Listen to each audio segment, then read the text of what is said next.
Well, who doesn't love colorful lights? I spent a good chunk of my career in the entertainment world where I love designing and lighting up live shows. And keeping in line with my love for color, I'm in awe with these fantastic LED home projects giving that freaking cool effect on a budget. Guess what? Finally, there's a plugin to unofficially integrate the WLED project into Apple HomeKit. So let's not waste our time and let's get this party started.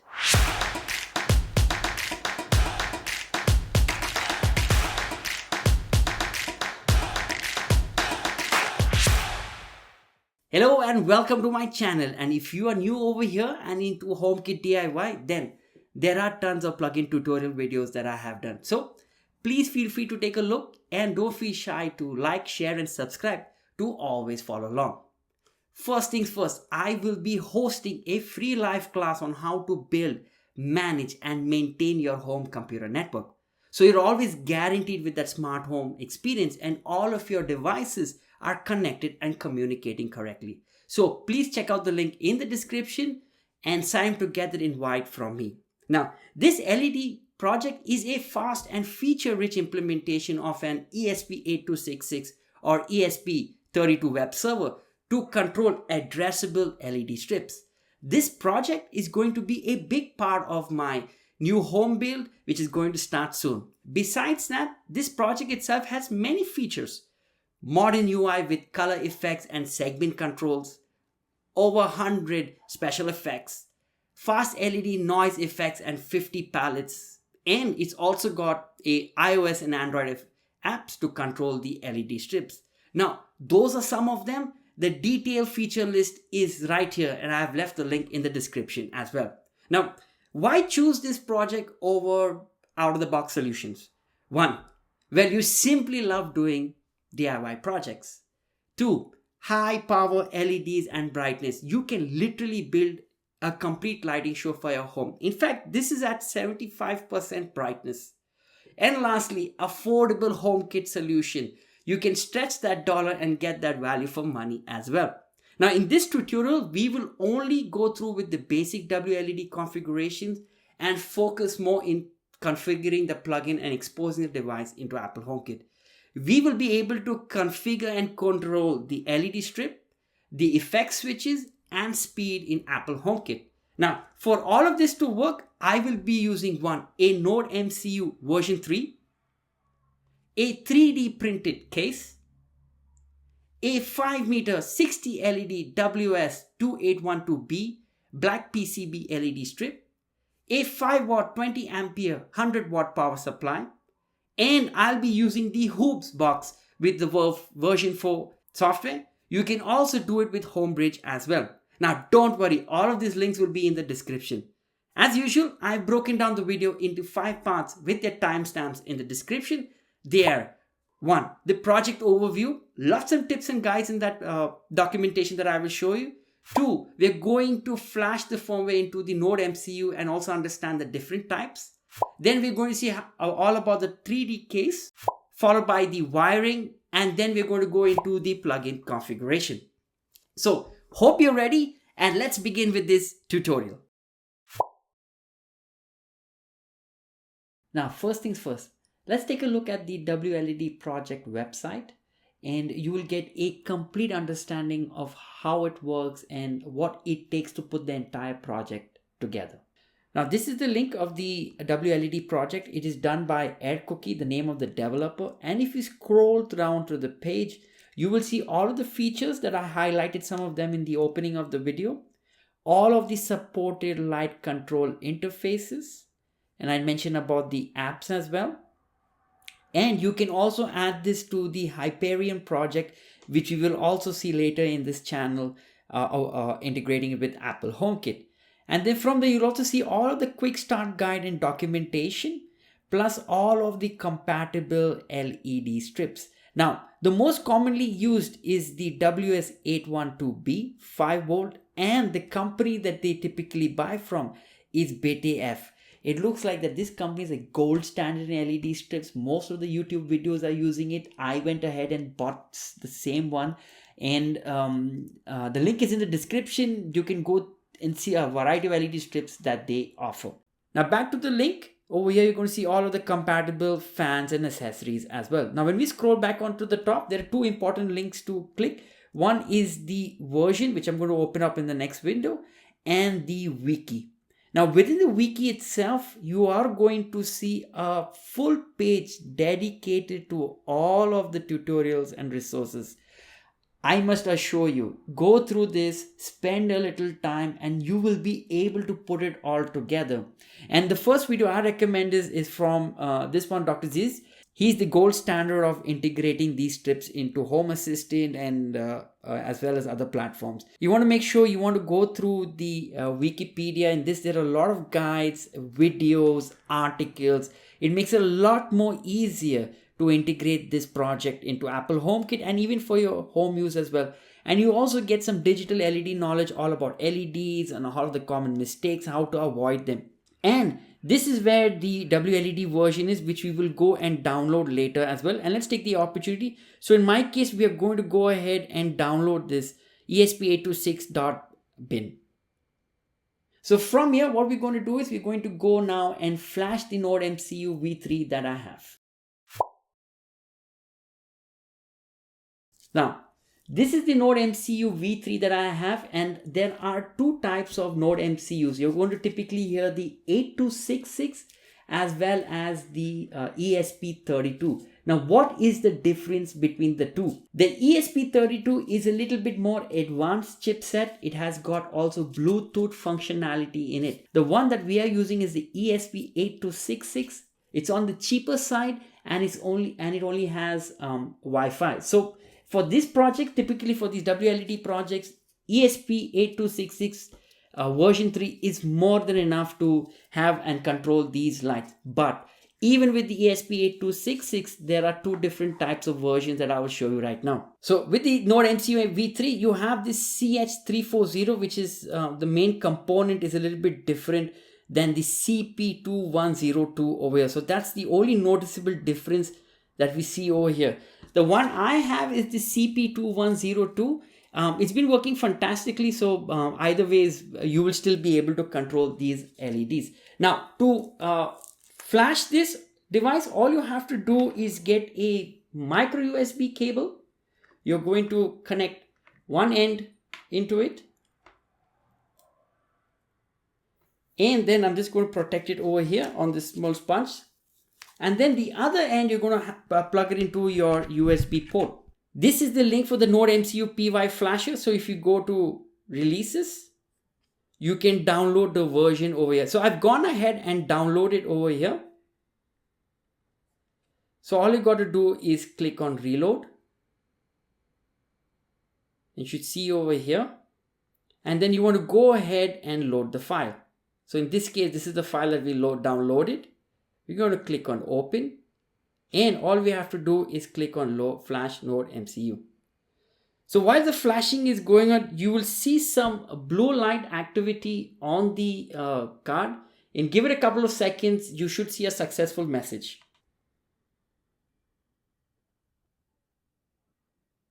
That's it. We can see over here that the firmware has successfully flashed. And now we can unplug and replug the reset the device to add it to our network. But before we can go and add it to our network, I want to quickly show the 3D case that we will use to put this NodeMCU into it together with the initial wiring to connect it with the power supply. Now let's go and do that now.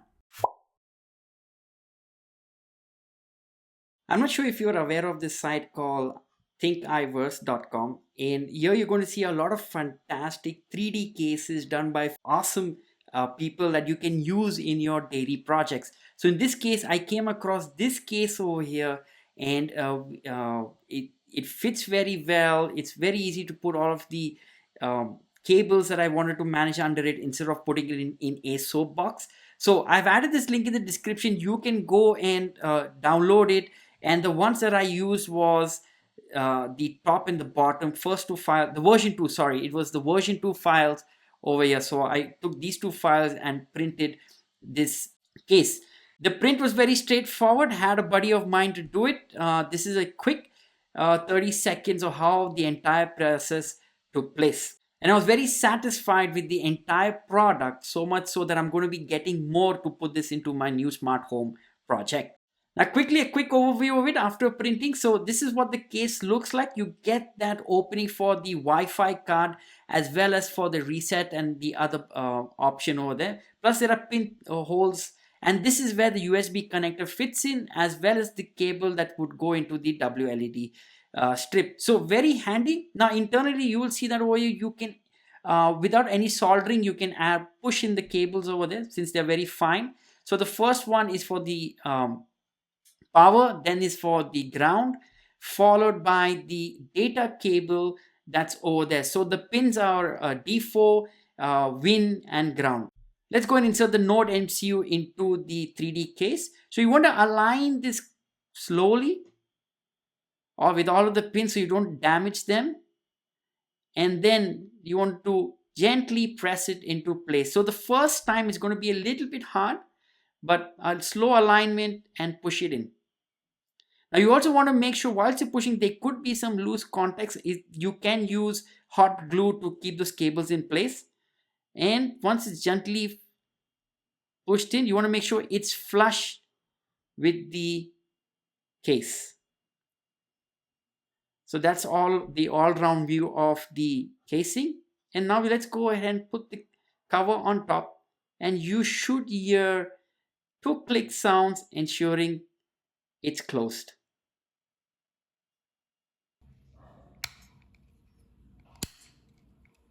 And with that being said, we have the NodeMCU nicely tucked into the 3D case, and it will be a good weather resistant if you want to install it outside, giving access to all of the key parts as well as the Wi-Fi coverage to your network with the USB connector as well as the WLED connector cable.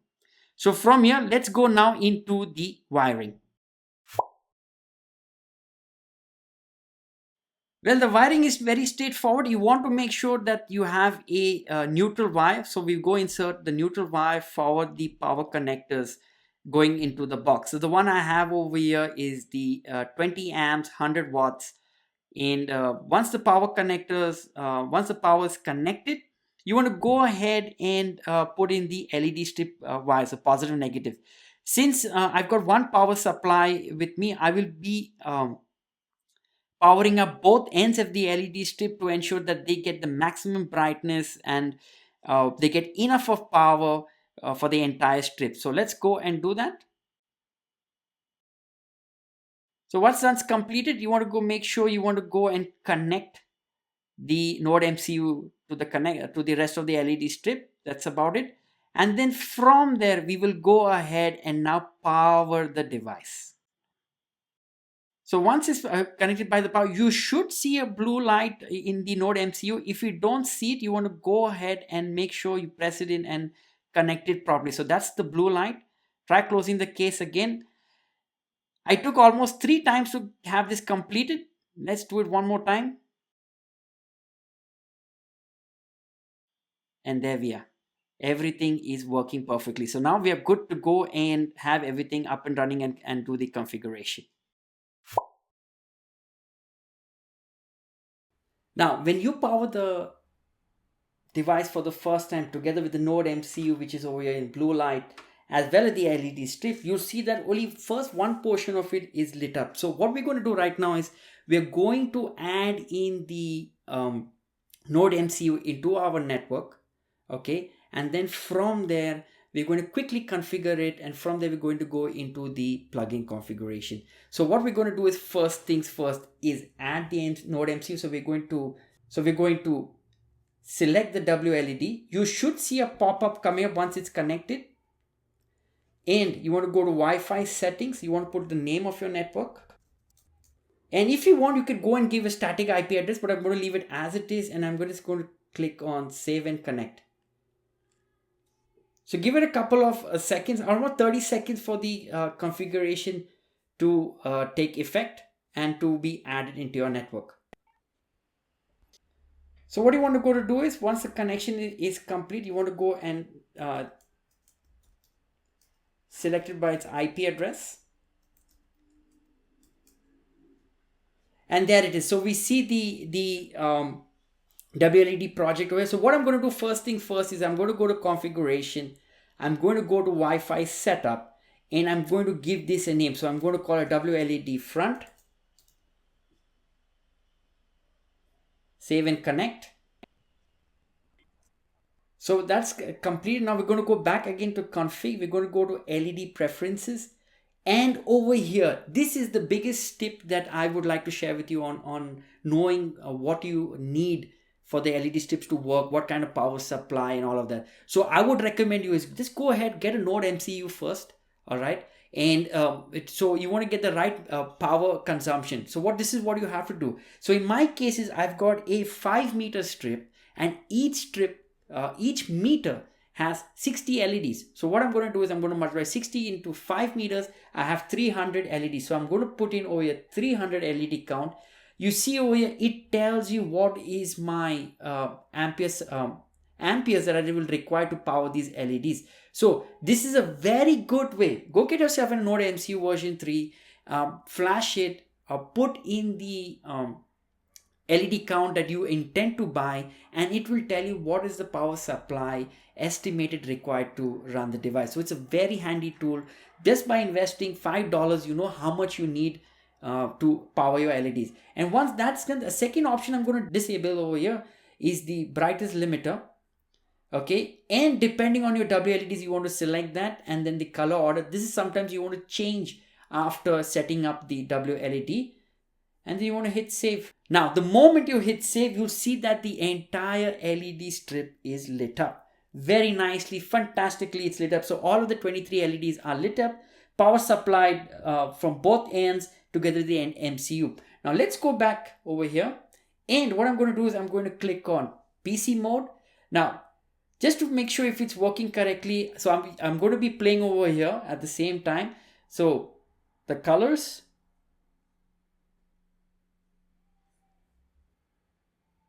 All right, so all of the LEDs. Now this is where things get funky. Let's go to effects, and we're going to select Android, and there it is. So you can increase the speed, and you can even increase the intensity of it. So that's there. You can go to Aurora. That's the next one. You can select the palette. So different kinds of palettes. So I'm just going to increase the brightness also over here to 100%. And I'm going to go to BPM. So that's how fast it is. So if I make it slow, right? And then we can go into rainbow. So these are all of the effects that we can add in over here. So there's a blink over here. So it'll blink. You can put into breathe and chase.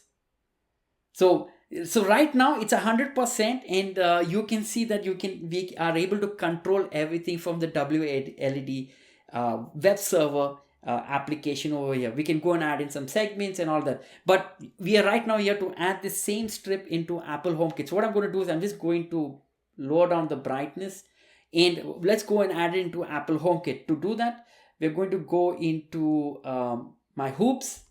I'm going to load the software over here. I'm going to go to plugins. I'm going to look for WLED, and I'm going to go and select the simple WLED. Why are we selecting this plugin? Very important to get some additional controls. That is to get the effect switch into Apple HomeKit, and also to get the speed. So you can also control the speed of the effects as well as all of the colors that you can control. So this is one of the best plugins I found out compared to the other ones that are available. So let's go to install. So you want to make sure you want to select a bridge. So in my case, I have a light bridge service. So I'm going to add it over there, and I'm going to click on install.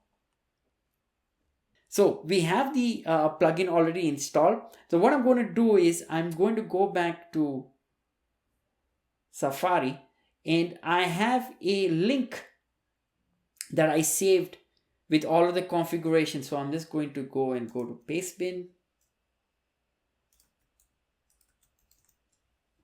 WLED. So this is the configuration that I already saved with the IP address. So I think we can make things a little bit more faster. So I'm just going to copy all of it.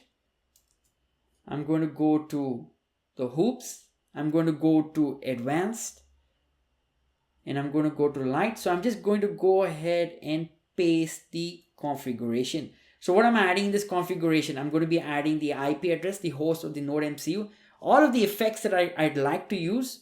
If I want to capture logs, if I want to show the effect control, yes, and turn off WLED with effect. So this option, what happens is if you have to turn off the LED and turn it back on, it still remains in the effect wheel. So what I'm going to do is I'm going to show you what it does, and then we're going to disable this function so you get better control. And then lastly is the default effect speed. So let's go ahead and save it. Let's go to the logs, and we should see that the plugin has found the device. Now from here, what are you going to do? You're going to go and open up Apple Home app. You're going to tap on add accessory. You're going to scroll all the way down and say I don't have a code. You're going to see the device over there. You're going to tap on it, add the code, and then from there you want to go on ahead and add it to your particular room. So in my case, I'm going to call this LED strip called front. Now let's go into the Apple Home app and see how we can configure this plugin. So I'm going to open up the Apple Home app.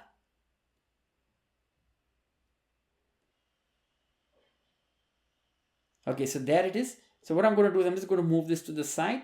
And first things first, I can control the brightness over here.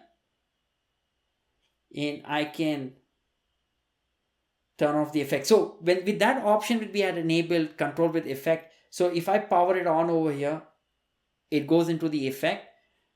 But I cannot control the color. So I have to always select the color to change it. It goes back into the default effects wheel. But what I'm going to do is I'm quickly going to go to hoops. I'm going to go to the configuration, advanced, light, and I'm just going to change this config, turn off WLED with effect to false. I'm going to say save. So with this option, what is going to happen? The dimmer of the LEDs, the effect switch are going to work separately. So we're going to go back to the Apple Home app. And I'm just going to select red, and I'm just going to keep it at this % over here. And then over here now, if I go to turn on the switch, I can see that the effects were working. I can even increase and decrease the speed. I can also now override the color. So that's the thing when you disable that function over there into false. So you can control it over here, and then you turn on the switch, you get your effects as well. So this is very good when you want to highlight a house or a room. You are able to bounce between a static color or with an effect wheel. At this point of time, you're not talking to the web server. If you want to go and tweak the LED, get more control, you have to access the web server that's on your NodeMCU. Over here, we are pre-adding or predefining all of the effects we need. The speed we've predefined, and only the color wheel you can select. If you want to create segments and all of that and take advantage of the palettes, you can't do that with this plugin. So let's do a little bit thing. We can 100%, and there's a lot of options over here. So you could go all day long playing with these colors, and I could go more. So this is police. You could do the pride. You could do the ripple. So you get an entire ripple effect. The rainbow runner. Yeah, I'll just make it a little bit slow. And that's about it. As cheap as it gets, an entire HomeKit solution. Finally, we have that affordable LED project into Apple HomeKit, and I bet you your next party is going to be a blast with a lot of lighting effects. Now, to keep all of this going, please don't forget to hit the like and subscribe button, because that's the motivator, that's the driver. The more, the merrier for bringing all of this content for us. And if there's anything I can help you with, please don't be shy to leave a comment down below to keep the conversation going. And as always, do visit the developers webpage to give them your support as well, and clicking on that star on the top right hand corner of their webpage. And most importantly, don't forget to also sign up for the free live class on how to build, manage, and maintain your home computer network. We all have questions that need answers. So my friends, until the next time, stay safe, have a nice day, cheers, and happy automation.